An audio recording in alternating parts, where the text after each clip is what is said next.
আপনি আমাকে আবার সেই একই কিছু মানে রাখতেছেন, এটা কি হবে যুক্তিগুলো সরকারের কাছে আমি সেই প্রশ্ন রেখে গেলাম। ধন্যবাদ।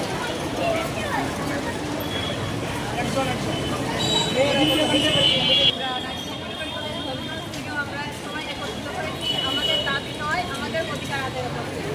আমরা আমাদের অধিকার আদায় না হওয়া পর্যন্ত আমাদের ক্লাস থেকে প্র্যাকটিস সবকিছু আমরা বন্ধ করেছি এবং যতক্ষণ পর্যন্ত আমাদের দাবি দেওয়া না মেনে নেওয়া হয় আমরা ক্লাস থেকে প্র্যাকটিস আমরা করবো না।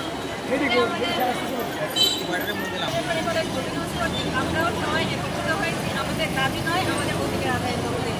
আমরা আমাদের diploma in nursing science and midwifery এবং ডিপ্লোমা ইন মিডওয়াইফারি কোর্সে আমরা ডিগ্রি আমরা আমাদের এই অধিকার আদায় না হওয়া পর্যন্ত আমরা আমাদের ক্লাস আমরা সবকিছু অর্জন করেছি এবং যতক্ষণ পর্যন্ত আমাদের দাবি না মেনে নেওয়া হবে ততক্ষণ পর্যন্ত আমরা ক্লাস থেকে প্র্যাকটিস আমরা ফিরব না। এটাই আমাদের দাবি এবং অধিকার। চালিয়ে যাচ্ছি।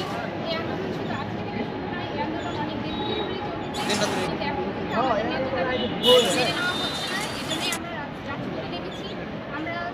আমরা ইন্টার পাস করে নার্সিংয়ে আসি, নার্সিংয়ে আমাদের সম্পূর্ণ করি, ডিউটি করি, তারপরে আমরা আমাদেরকে নাকি ইন্টারনেট পাস দাবি মেনে নেওয়া হোক।